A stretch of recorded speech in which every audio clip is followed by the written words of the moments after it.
With so many exciting releases like Jack 12 and Michter 10 in 2023, everybody wants to know, what was the #1 bourbon of the year? And if you want to find out, we're going to do a blind, so stick around.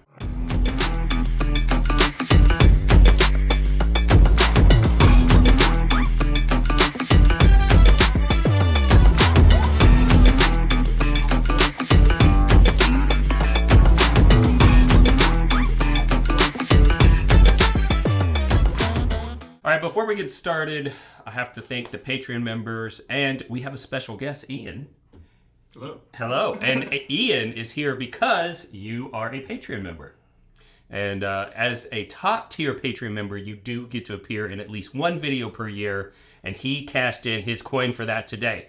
Which is a good one, because what are we doing today, Aaron? We're doing a blind. We're doing a blind. Of our top 5. Top 5. So many of you watched the 2023 Bourbons of the Year episode, and we thought, you know what? We probably should name one. Yeah.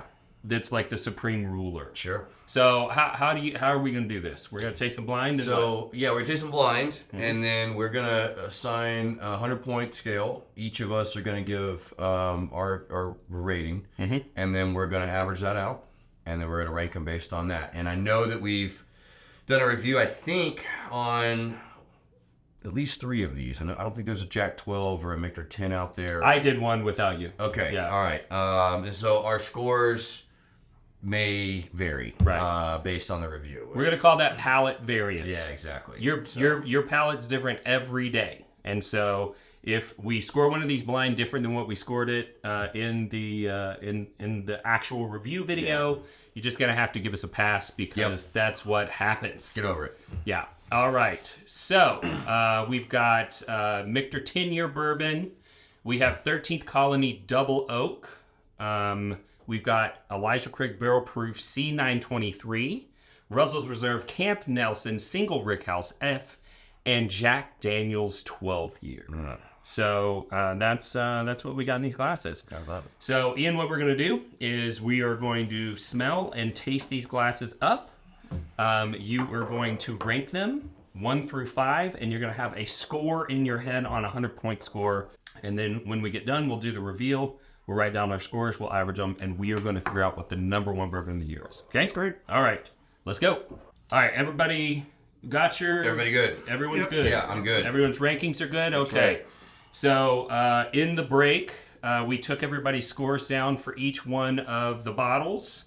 They are all written down right here, and we are going to reveal to you one at a time what each bottle was. So on the far left, what place did it rank for you, Aaron? So, obviously, this is my last place. I gave this... This is 5th place for you. 5th place. Okay. I gave this a 90. A 90? The nose was fantastic. It was one of, my favorite noses. However, once I started to dive into it and started tasting along the other ones, it started to taste a little thin. And so I kind of feel like that was a identifier. I didn't rank it based on knowing that. Sure. It did fall a little short, but it was still a delicious pour. What about you, Ian? Yeah, I mean the nose is great on this far left glass. It's such a it's a good one to start out with, but then it just starts to fall in comparison to the rest of these glasses. I agree. You rated it a 90? 90. Yeah, 90 as well. I gave it a 91. Okay. What place did it get for you, Ian? 5th place. 5th place. It was 4th place for me. Okay. I will do the reveal. Just so you know, these bottles were here while we were tasting. We moved them. And that bottle is the Michter 10-year. Yep. And I will tell you that when I smelled it, I was like, this one has the best nose. Yeah.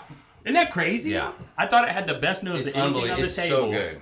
And then when I tasted it, while we were tasting, we started to speculate as to what was in each glass. Yeah. It was unfair because the Michter or the 13th Colony Double Oak is so much darker than everything else. That was immediate. Like as soon as we walked in the room, we were like, ah. We should have black glasses. But we don't have those, right. so. Yeah. So that there was that.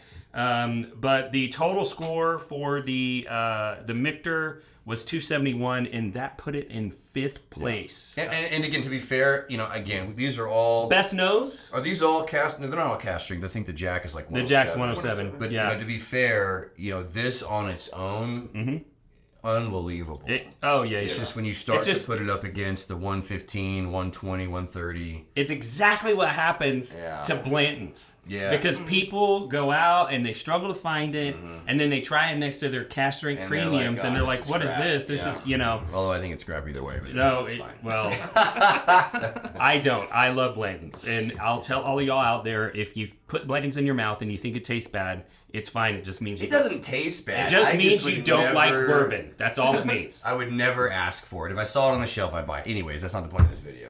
Next, which rated 4th place. 4th place. Across the board with a total score of 274. 274. So 4 points behind the Michter. That was going to be the glass on our far right. And what did you rate it, Ian? I gave it a 93. And what place was that for you? It was third? my 3rd place. 3rd place. I put it in 5th place. Yeah. What place did you put it? It was number 4 for me. And what score did you give it? Give it a 91. I gave it a 90. This one I struggled with because we knew from the color that it was 13th Colony Double. Yeah. And the flavor profile is so different on this double oak. It really is. Compared to these other straight bourbons. Yeah. That it was really hard to compare it. Because in the blind, first off, you knew exactly what it was. Well, and there's a petrol note. Again, it's not a bad thing, but I've talked about this when we did the review on it, that I get on this that screams to me like that's, I don't get it off that many bourbons, but I get it on a lot of double oaks. Okay. Even on 1910, not really much for the wood for it, but it comes out a little bit. So to me, that was a dead giveaway, obviously with the color as well. So. All right. So coming in at 3rd place with 278 points. Was the 4th glass for us. And Aaron, what did you rate that one? So I gave that one a 93. 93. Yeah. I gave it a 93 as well. I gave it a 92. And for me, it was my 3rd place glass. For you? That was also my 3rd place glass. And for you? It was my 4th place. Okay. And because of the point total, it came out in 3rd place, and that one was the Jack Daniel's 12-year.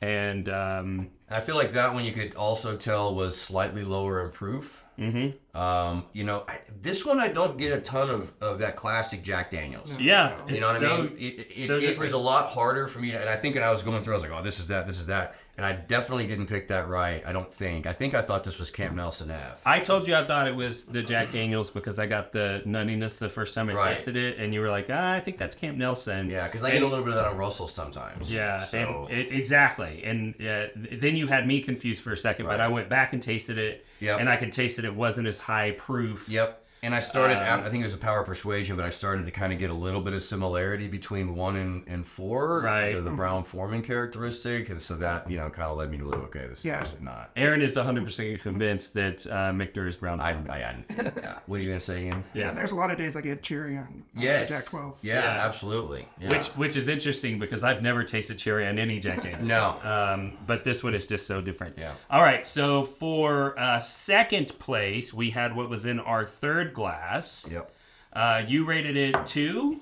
That's place? also my 2nd place, as well. Okay, and your score was 94. Yours, Ian? 90. 94. It looks like. Randy, and what place did you put it? 2nd? 2nd, yeah. I put it in 1st place, baby. Because I love me some Russell's Reserve. And you did say when we tried that's one of the best bourbons you had all year. Yeah. Well, that you said ever had. Yeah. I thought I might like it more than George T. Stagg. Yeah. And so I blinded it. Well, this year you definitely liked it more than I do like this year's GTS didn't even make the cut. CNF more than 2023 George T. Stagg. As much as it pains me to say that as a GTS lover. All right, so that brings us to our final, which is 1st place. And I saw this coming, man. Saw it coming. Elijah Craig, barrel proof C923. Yeah, when I cracked that bottle, not that one, but the one I had before. I mean, I think I crushed that bottle in less than 3 weeks. I couldn't stop drinking it. It was so good. And so that came in first place for you. Yeah. You gave it a what 95. score? 95. Yeah. What place for you? First place, and I gave it a 96. And it came in second place for me. I gave it a 94. Yeah, I mean, it just had such, it was so well balanced. The proof was there. You know, I'm a proof junkie. I think it's 133, if I'm not mistaken. 13 years old. It has a slight amount of the Heaven Hill nuttiness, which I love, but it's also balanced out with a confectioner sugar kind of characteristic that I get off of it, along with a nice amount of oak. It almost has a dusty characteristic on the nose. I love it. Yeah, it's just such a monster powerhouse of a bourbon. Yeah. Yeah, and I struggled with this one because it was just so aggressive on the palate, and it's like, that I could see there'd be a day where I'd be like, this is just too much. Yeah. But today was not that day. So. Oh, man, it's good. I saved enough for me to finish it off a little bit now. All right, so when we did the Bourbons of the Year, we gave away a 1 ounce sample pack. Now that we have them ranked, should we do the same thing? Yeah. I mean, it's not like people out there aren't going to want to taste it. I think we should. All right, so we're going to do, for this week's giveaway, 1 ounce sample pack. To enter to win, you need to like, subscribe, ring the bell, comment, and go to the video description, click the link, fill out your basic contact information. We'll run a randomizer publicly, and we will reach out to you if you're the winner, and we will send you your prize absolutely for free. Hopefully you enjoyed this content, and if you would like to think about supporting the channel, we have a Patreon. It's got a lot of great member benefits. There is a link in the video description below. We'd love for you to just go look and see. There's things that we're offering to you Patreon members, like being on the show, like going and taking over distilleries. There's really another way for you to get access to those things as a bourbon lover. Plus, you get the benefit of knowing that you support the channel and its mission. You can also support us by going to bourbonrealtalk.com and checking out our merch. If you love whiskey, I promise you go check out our merch. You're going to find something you feel like you can't live without. Really great things over there. And then Aaron and I both know each other from real estate. Yep. I am a residential real estate agent that focuses on the Dallas and Houston metro area. So if you need residential real estate services in either of those areas, please reach out to me. There's a link in the video description below.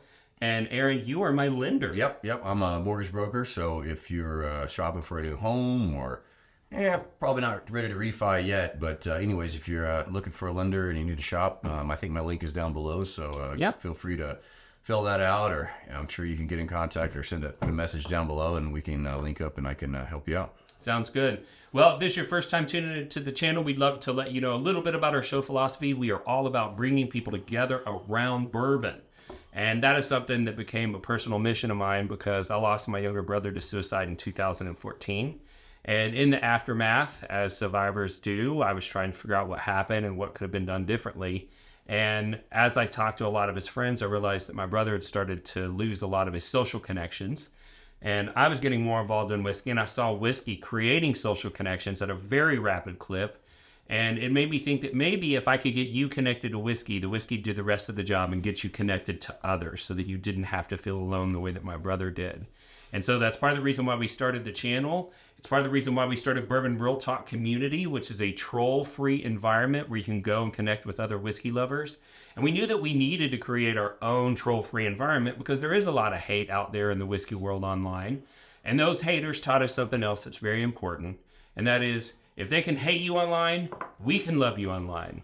And that's why we sign off every episode the same way, and that's this. If you woke up this morning and you're unsure whether or not anyone loved you, just know that we love you. We'll see you next time on Bourbon Real Talk. Cheers, guys. Cheers.